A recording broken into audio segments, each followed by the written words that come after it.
Welcome back to TNPSC leaders academy. மாணவர்கள் என்ன படிக்கணும் என்ன படிக்க கூடாது அப்படிங்கிற ஒரு குழப்பத்துல இருப்பீங்க. கரண்ட் அஃபேர்ஸ்னா இன்னென்ன தலைப்புல இருந்து தான் கேள்விகள் வரும் அப்படின்னு டிஎன்பிஎஸ்சி லீடர்ஸ் திரும்ப திரும்ப சொல்லிக்கிட்டு இருக்கோம். ஏன் சார் அதை திரும்ப திரும்ப சொல்றீங்க அப்படின்னா, பிஹெச்டி தீசிஸ் ஒன்று ரிலீஸ் ஆயிருக்கு. இது கம்ப்ளீட்டா இங்கிலீஷ்ல இருக்கு. அதுல இருக்கக்கூடிய 2 விஷயங்களை மட்டும் இந்த வீடியோல சொல்லிட்டு டிஎன்பிஎஸ்சி கரண்ட் அஃபேர்ஸ்குள்ள நம்ம போலாம். சோர்ஸ் வேணுமா சார், மோட்டிவேஷன் வேணுமா அப்படின்னு நம்ம கேட்கும் போது நமக்கு சோர்ஸ் தான் வேணும் அப்படின்னு திரும்ப திரும்ப சொல்லிக்கிட்டு இருக்கோம்.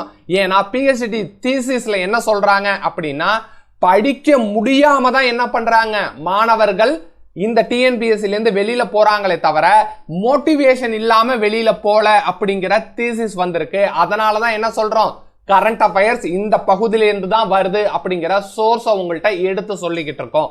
அடுத்து 100 நபர்கள் ஒரு தேர்வுக்கு அப்ளை பண்றாங்க அப்படின்னா அதுல 7% மாணவர்கள் மட்டுமே தான் படிக்கிறாங்க அப்படின்னு சொல்றாங்க. அதனாலதான் இந்த விஷயத்தை நம்ம திரும்ப திரும்ப எடுத்துட்டு போறோம். 62% மாணவர்கள் பெரும்பாலும் படிப்பார்களே தவிர தேர்வுக்கு என்ன வேணும் அப்படின்னு தெரிஞ்சுக்கிட்டு படிக்க மாட்டாங்க அப்படிங்கிற தீசிஸ் இருக்கு. அந்த தீசிஸ் அடிப்படையில தான் இந்த வீடியோவை கன்ஸ்ட்ரக்ட் பண்ணியிருக்கோம். இந்த வீடியோவை நீங்க பார்த்து முடிக்கும் போது கரண்ட் அஃபேர்ஸ் ஏன் கோல்டன் பாஸ் அப்படின்னு டிஎன்பிஎஸ்சி லீடர்ஸ் சொல்லுது அப்படிங்கிறத உள்வாங்கிப்பீங்க. கரண்ட் அஃபேர்ஸ் நீங்க படிப்பதனால 20 கேள்விகளுக்கு மேல நம்ம பதில் சொல்ல முடியும் அப்படிங்கிற உண்மையும் இதுல சொல்லியிருக்கோம். கரண்ட் அஃபேர்ஸ்னா என்னென்ன பகுதி, அதை நீங்க எப்படி படிக்கணும் அப்படிங்கறதையும் இதுல டீடைல்டா நம்ம பார்த்துடலாம். முதல்ல கரண்ட் அஃபேர்ஸோட கொஸ்டின் டிஸ்ட்ரிபியூஷனை நம்ம எடுத்துப்போம். கரண்ட் அஃபேர்ஸ் அப்படின்னா பெரும்பாலானவர்கள் நியூஸ் பேப்பர் அப்படின்னு நினைச்சுக்கிட்டு இருக்கீங்க. அது நியூஸ் பேப்பரை கிடையாது. நியூஸ் பேப்பரை தாண்டியும் பல இதை நம்ம ரெஃபர் பண்ண வேண்டியது இருக்கு. அப்ப பல இது அப்படின்னா என்னென்ன சார் குறிப்பிட்டு சொல்ல முடியும்னா, ரைட் ஹேண்ட் சைடுல உங்களுக்கு லிஸ்ட் ஆஃப் டாபிக்ஸ் உங்களுக்கு சொல்லியிருக்கேன். இந்த டாபிக்ஸ் எல்லாம் நீங்க படிக்கும் போது அதுல இருந்து எவ்வளவு கேள்விகளை நம்ம எதிர்பார்க்கலாம் அப்படிங்கறதையும் சொல்லியிருக்கேன். இதுல குறிப்பா monthly events, policy notes, Tamil அரசு அப்படிங்கிறதுக்கு 5 கேள்விகள் தலா கேட்கப்படும் அப்படிங்கறத சொல்லியிருக்கேன். இந்த 5 கேள்விகளும் நம்மளால ஈஸியாக பதில் சொல்ல முடியும். ஸ்கீம்ஸ் அப்படிங்கிறதுல இருந்து மட்டும் 3 கேள்விகள்னு சொல்லியிருக்கேன். ஸ்கீம்ஸ்ல இருந்து 3க்கும் மேற்பட்ட கேள்விகள் வரும். அந்த 3க்கும் மேற்பட்ட கேள்விகளை நீங்க monthly events, policy notes, Tamil அரசு இதன் படிப்பதன் மூலமாகவே பதில் சொல்ல முடியும். அப்ப இந்த 3 ஸ்கீம்ஸ் என்ன சார் அப்படின்னா, பழைய ஸ்கீம்ஸ் கேட்பாங்க. பழைய ஸ்கீம்ஸோட ரெஃபரன்ஸ் எங்க இருக்கும் அப்படின்னா, தமிழரசு மேகசின்லயும், பாலிசி நோட்ஸ்லயும், கரண்ட் ஈவென்ட்ஸ்லயும் அங்கங்க அந்த ரெஃபரன்சஸ் இருக்கும் அப்படிங்கறதையும் தெரிஞ்சுக்கிங்க.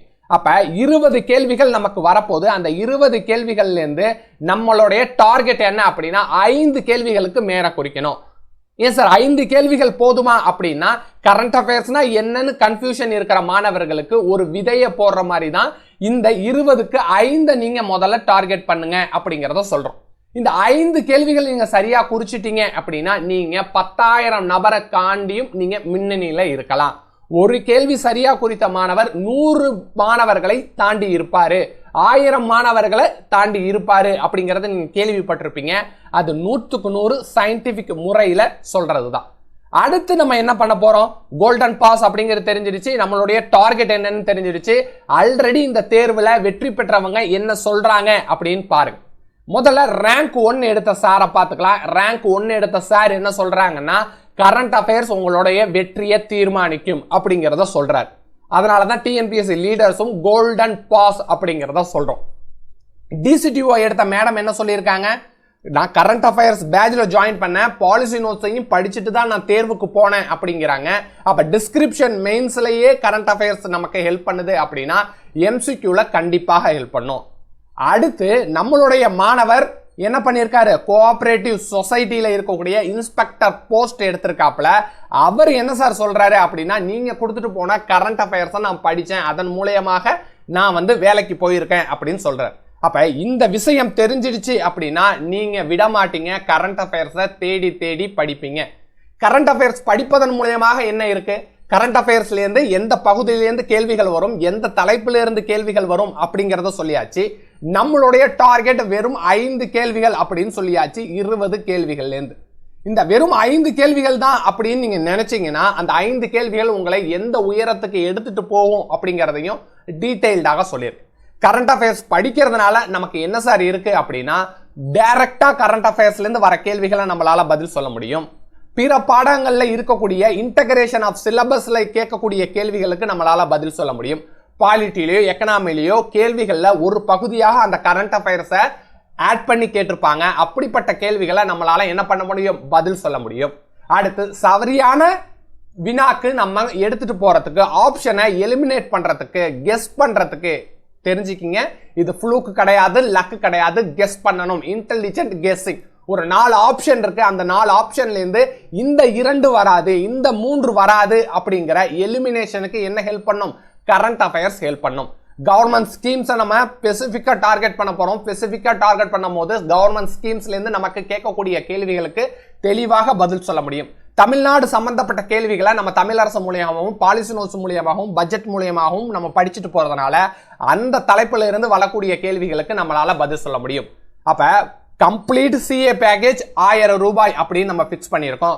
இல்ல சார், நான் ஆல்ரெடி வேற அகாடமில ஜாயின் பண்ணிட்டேன், எனக்கு பாலிசி நோட்ஸ் மட்டும் போதும், மந்த்லி மேகசின்ஸ் மட்டும் போதும், தமிழரசு மேகசின்ஸ் மட்டும் போதும் அப்படின்னா அதை எல்லாத்தையுமே ருபீஸ்ல மென்ஷன் பண்ணியிருக்கோம். பாலிசி நோட்ஸ் அப்படிங்கிறது 500 பிக்ஸ் பண்ணியிருக்கோம். Monthly CA and Tamilarasu magazine each 250 அப்படிங்கிறத நம்ம டிக்ளேர் பண்றோம். இதன் மூலியமாக நமக்கு என்ன கிடைக்கும் அப்படின்னா, 1000 பேரை தாண்டக்கூடிய வாய்ப்பு கிடைக்குது. 5 கேள்விகளுக்கு சரியாக பதில் சொல்லக்கூடிய உத்தரவாதம் கிடைக்குது. 5 கேள்விகளுக்கும் மேற்பட்டும் கரண்ட் அஃபேர்ஸ் உங்களுக்கு எப்படி ஹெல்ப் பண்ணும் அப்படிங்கறதையும் இதுல டீடைல்டா சொல்லிட்டேன். அப்ப பாலிசி நோட்ஸ் அப்படிங்கறத பார்த்து நான் பயப்படணுமா சார்னு கேட்டா கிடையாது. நம்மள்ட்ட ஜாயின் பண்ண மாணவரே என்ன சொன்னாங்க, பாலிசி நோட்ஸ் எல்லாம் நீங்க தெளிவா கொடுத்துருக்கீங்க சார், எல்லா டிபார்ட்மெண்ட்டையும் கவர் பண்ணிருக்கீங்க, ஆனா நான் முதல்ல எதை சார் படிக்கணும் அப்படின்னு கேட்டாங்க. அப்ப நான் 3 கேட்டகரியா பிரிச்சிடுறேன். ஃபர்ஸ்ட் அப்படின்னு போடக்கூடியது மோஸ்ட் இம்பார்ட்டண்டா பிரிச்சிடுறேன். செகண்ட் அப்படின்னு போடக்கூடியதை ஃபர்ஸ்ட முடிச்சுட்டு நீங்க படிக்கணும் அப்படிங்கறது அர்த்தம். தேர்ட் அப்படிங்கிறது நீங்க ஃபர்ஸ்டையும் செகண்டையும் முடிச்சுட்டு படிக்கணும் அப்படிங்கறது அர்த்தம். ஏன்னா முதல்ல இருக்கக்கூடிய மோஸ்ட் இம்பார்ட்டன்ட் சொல்ற ஒரே காரணத்தினாலேயே நீங்க செகண்ட படிக்க தேவையில்லை, தேர்ட படிக்க தேவையில்லை அப்படின்னு கிடையாது. இந்த லிஸ்ட் ஆஃப் பாலிசி நோட்ஸை என்ன ஆர்டர்ல நம்ம அரேஞ்ச் பண்ணியிருக்கோம் அப்படின்னா, நான் இந்த 5 பாலிசி நோட்ஸை படிப்பதனால எனக்கு 2 கேள்விகளுக்கு மேல பதில் சொல்ல முடியுமா, இந்த 2 பாலிசி நோட்ஸை படிக்கிறதுனால நான் என்னால 2 கேள்விகளுக்கு மேல பதில் சொல்ல முடியுமா, மீதம் இருக்கக்கூடிய பாலிசி நோட்ஸை ப்ரியாரிட்டி பண்ணி நான் கவர் பண்ணும்போது இதுல இருந்து அட்லீஸ்ட் என்னால ஒரு கேள்விகளுக்கு பதில் சொல்ல முடியுமா, அந்த நோக்கில தான் என்ன பண்றோம், இந்த விஷயத்தை நம்ம அரேஞ்ச் பண்ணியிருக்கோம். அதனால 1 படிச்சா போதும், 2ஐயும் 3ஐயும் படிக்க வேணாம்னு சொல்லல. 2 படிக்கணும், 1 படிச்சு முடிச்சுட்டு 2 படிக்கணும், 3 படிக்கணும், 1ஐயும் 2ஐயும் நீங்க படிச்சு முடிச்சிட்டீங்க லிஸ்ட்ல இருக்கிறது அப்படின்னா நீங்க 3ஆவதுக்கு போலாம். ரைட், அடுத்தது நம்ம என்ன சார் பார்க்க போறோம் அப்படின்னா, ஜனவரி மந்த்துக்கான கரண்ட் அஃபேர்ஸ். முதல்ல கரண்ட் அஃபேர்ஸ் அப்படிங்கிறது செய்தித்தாள்ல இடம்பெறக்கூடிய விஷயங்கள் இல்லை அப்படின்னு தெரிஞ்சுக்கங்க. நம்மளுடைய கரண்ட் அஃபேர்ஸ் மேகசின் எப்படி டிசைன் பண்ணியிருக்கோம் அப்படின்னா, நம்மளுடைய சிலபஸ் எப்படி வடிவமைக்கப்பட்டிருக்கோ அதற்கு ஏற்ற மாதிரி நம்மளுடைய கரண்ட் அஃபேர்ஸை கொடுத்துருக்கோம். யூனிட் 1ல என்ன கரண்ட் அஃபேர்ஸ் நடந்திருக்கு, யூனிட் 2ல என்ன கரண்ட் அஃபேர்ஸ் நடந்திருக்குன்னு நீங்க தேட தேவையில்லை. ஜஸ்ட் இந்த மேகசினை ஓபன் பண்ணுங்க. நம்மளுடைய இண்டெக்ஸ்ல நான் என்ன பண்ணிட்டேன் அப்படின்னா, நம்மளுடைய டிஎன்பிஎஸ்சி சிலபஸ்ல யூனிட் வைஸ் எப்படி அரேஞ்ச் பண்ணியிருக்காங்களோ அதன் அடிப்படையிலே என்ன பண்ணியிருக்கேன், இந்த பாடத்திட்டத்தை வடிவமைச்சு நம்மளுடைய கரண்ட் அஃபேர்ஸ் மேகசினை உங்கள்கிட்ட கொடுத்துருக்கோம். யூனிட் 3ல என்ன நடந்திருக்கு பாலிட்டியில அப்படின்னு தெரியணுமா, இந்த விஷயத்தை மட்டும் நீங்க பார்த்தா போதும். 75வது உச்ச நீதிமன்றம் தொடங்கப்பட்ட ஆண்டு அப்படின்னு தெரியுது. தேர்தல் ஆணையம் தொடங்கப்பட்டு 175 வருடங்கள் ஆயிருச்சு அப்படின்னு நமக்கு தெரியுது. அப்ப இதுல இருந்து நமக்கு கேள்விகள் வந்துச்சு அப்படின்னா, இந்த தலைப்புல நம்ம படிச்சு வச்சிருக்கக்கூடிய தகவல்கள் நமக்கு எப்படி ஹெல்ப் பண்ணும், அந்த கேள்வியை அணுகிறதுக்கு நம்மளுக்கு ஹெல்ப் பண்ணும். சிலபஸ்ல இருந்து வந்த கேள்வியை ஃபைண்ட் அவுட் பண்றதுக்கு ஹெல்ப் பண்ணும், கெஸ் பண்ணி அந்த ஆப்ஷனை எலிமினேட் பண்றதுக்கு ஹெல்ப் பண்ணும் இப்படிங்கிற மாதிரி சொல்லியிருக்கேன். அதற்கு ஒரு உதாரணமா தான் நான் என்ன சொல்லியிருக்கேன், யூனிட் 3ல பாலிட்டியில இருக்கக்கூடிய தலைப்பு நமக்கு தேர்வுல எப்படி பயன்படும் அப்படின்னு சொல்லியாச்சு. நம்ம படிக்கிறது அப்படியே வருமா சார் அப்படின்னு கேட்டா, நம்ம படிக்கிறது அப்படியே கூட வரும், அது சில தலைப்புகள்ல இருந்து வருவதற்கு வாய்ப்பு இருக்கு. உதாரணமாக சயின்ஸ் அண்ட் டெக் படிக்கிறீங்க அப்படின்னா அதுல இருக்கக்கூடியது அப்படியே வரும். அடுத்து டெவலப்மெண்ட் அட்மினிஸ்ட்ரேஷன்ல இருந்து இருக்கக்கூடிய தலைப்புகளை நீங்க படிக்கிறீங்க அப்படின்னா அதுல இருக்கக்கூடிய தலைப்பு அப்படியே வரும். ரைட்டா? இப்போ நம்ம என்ன பண்ணியிருக்கோம், பாலிசி நோட்ஸை கம்ப்ளீட் பண்ணிட்டோம். தமிழரசு மேகசினுக்கு நம்ம போகிறதுக்கு முன்னாடி மந்த்லி மேகசினை எப்படி நம்ம கவர் பண்ணுவோம் அப்படிங்கிறதையும் சொல்லியிருக்கோம். தமிழரசு மேகசின் அப்படிங்கிறது 60 ரூபாய் கொடுத்து மாதம் மாதம் நீங்கள் வாங்க வேண்டியதாக இருக்கும். அந்த 60 ரூபாய் நீங்கள் கட்டணம் செலுத்தி 60 பக்கங்கள் உங்களுக்கு கொடுக்கப்பட்டிருக்கும். ஆனால் நம்மளுடைய டிஎன்பிஎஸ்சி லீடர்ஸ் என்ன பண்ணுறோம் அப்படின்னா, தேர்வுக்கு என்ன வேண்டுமோ அதை மட்டுமே தொகுத்து உங்கள்கிட்ட கொடுக்குறோம். அப்போ ஒரு விஷயத்தை நம்ம சரியாக அணுகுமுறையில் படிக்கும்போது அதன்ல நம்ம வெற்றி பெற முடியும் அப்படிங்கிறத தெரிஞ்சுக்கிங்க. அப்போ டிஎன்பிஎஸ்சி லீடர்ஸ் இந்த கரண்ட் அஃபேர்ஸ் மேகசினை எப்படி அரேஞ்ச் பண்ணியிருக்கோம் அப்படிங்கிறத உங்கள்கிட்ட சொன்ன மாதிரியே தமிழரசு மேகசினையும் என்ன பண்ணியிருக்கோம், என்ன மாதிரியான கேள்விகள் வரும் அப்படிங்கிறத தெரிஞ்சுட்டு அதற்கு தகுந்த மாதிரி உங்களுக்கு எடுத்து கொடுத்துருக்கோம். இப்போ சில அப்ரிவேஷன்ஸ்லாம் நமக்கு வருது. அந்த அப்ரிவேஷன்ஸ்லாம் எங்கேருந்து சார் வருது அப்படிங்கிற குழப்பங்கள் நமக்கு இருக்கும். அது தமிழரசு மேகசின்லேருந்து கேட்கப்படலாம் அப்படிங்கிற ஒரு வாய்ப்பு இருக்கு. அப்போ அப்ரிவேஷன் சம்மந்தப்பட்ட சயின்டிஃபிக் டெக்னிக் சம்மந்தப்பட்ட விஷயங்கள் ஏதாச்சும் இதில் டினோட் ஆயிருந்துச்சு அப்படின்னா அதை உங்களுக்கு லிஸ்டாக கொடுத்துருவோம். ஜஸ்ட் அதை என்னன்னு நீங்க மட்டும் பார்த்தா போதும். கேள்விகள்ல அது இருந்துச்சு அப்படின்னா ஆட்டோமேட்டிக்காவே நம்ம மைண்ட் என்ன பண்ணோம், அதை எப்படி நம்ம பதில் சொல்லலாம் அப்படிங்கிற கோணத்துல பயணிச்சு உங்களுக்கு சரியான விடையை தேர்ந்தெடுத்து கொடுக்கும். இது நடக்குமா நடக்காதா அப்படின்னு பார்க்காதீங்க. 100% அறிவியல் முறையில் நம்மளுடைய ப்ரிப்பரேஷனை நம்ம எடுத்துட்டு போகும்போது நம்ம மைண்ட் அதுக்கு செட் ஆகும். 100% வெற்றி வாய்ப்பையும் அது உங்களுக்கு பெற்றுத்தரும். நீங்க கரண்ட் அஃபேர்ஸ் மேல குழப்பம் இருந்தா உங்களுக்கு இனிமே குழப்பமே இருக்க போறதில்ல. எதை படிக்கணும் அப்படின்னு சொல்லியாச்சு. லிஸ்ட் ஆஃப் டாபிக்ஸ்ல நம்ம ஃபர்ஸ்ட் என்ன சார் கவர் பண்ண போறோம் அப்படின்னா, பாலிசி நோட்ஸ்ல எது முக்கியம் அப்படிங்கறத சொல்லியாச்சு. மந்த்லி மேகசின்ல எப்படி நம்ம கொடுத்துருப்போம் அதை எப்படி நீங்க படிக்கணும்னு சொல்லியாச்சு. தமிழரசு மேகசின்ஸ் என்ன கொடுத்துருக்கோம் அது நம்மளுக்கு எப்படி தேர்வுக்கு உதவும்னு சொல்லியாச்சு. இந்த 3 ஸ்டெப்ஸையும் நீங்க ஃபர்ஸ்ட் ஃபாலோ பண்ணிட்டீங்க அப்படின்னா அடுத்த ஸ்டெப்ஸ் ஒன்னோட ஒன்னு ரிலேட் ஆகி தான் இருக்கும். அப்ப இந்தியன் பட்ஜெட் படிக்கணுமா சார், படிக்கலாம். ஆனா இதெல்லாம் படிச்சு முடிச்ச பிறகு படிச்சு முடிங்க. தமிழ்நாடு பட்ஜெட் படிக்கணுமா சார், ஜஸ்ட் இந்த மந்த்லி மேகசின்ஸ், கரண்ட் அஃபேர்ஸ், அடுத்து பாலிசி நோட்ஸ், தமிழரசு அப்படி படிச்சு முடிக்கும் போதே மந்த்லி பட்ஜெட் உங்களுக்கு ஈஸியாக புரியும். ஸ்கீம்ஸும் அப்படிதான், எக்கனாமிக் சர்வேவும் அப்படிதான். அப்ப உங்களுக்கு இந்த பேக்கேஜ்ல என்ன வேணுமோ அதை நீங்க தாராளமாக ஜாயின் பண்ணிக்கலாம். எனக்கு கம்ப்ளீட் சிஏ பேக்கேஜ் வேணும் சார், 1000 ரூபாய் செலுத்தி நீங்க என்ன பண்ணிக்கலாம், அந்த சிஏ பேஜை உங்களால ஆக்சஸ் பண்ண முடியும். அதுல policy notes, monthly magazine, Tamilarasu, budget, schemes, economic survey அப்படிங்கிறது எல்லாமே இருக்கும். இல்ல சார் நான் வேற அகாடமில நான் ஜாயின் பண்ணிட்டேன், எனக்கு பாலிசி நோட்ஸ் மட்டும் போதும், மந்த்லி சிஏ மட்டும் போதும், தமிழரசு மட்டும் போதும் அப்படின்னா உங்களுக்கு அதை மட்டுமே கட்டணம் செலுத்தி அதை உங்களால பயன்படுத்திக்க முடியும். தேர்வுல ஒரு அழி உங்களால முன்னாடி இருக்க முடியும். ஒரு கேள்வி நம்மள 1000 நபர்களுக்கு முன்னாடி எடுத்துட்டு செல்லும் அப்படிங்கறத சொல்லியிருக்கேன். 20க்கு 20 எடுக்கணும் அப்படிங்கறது நம்மளுடைய நோக்கம் கிடையாது.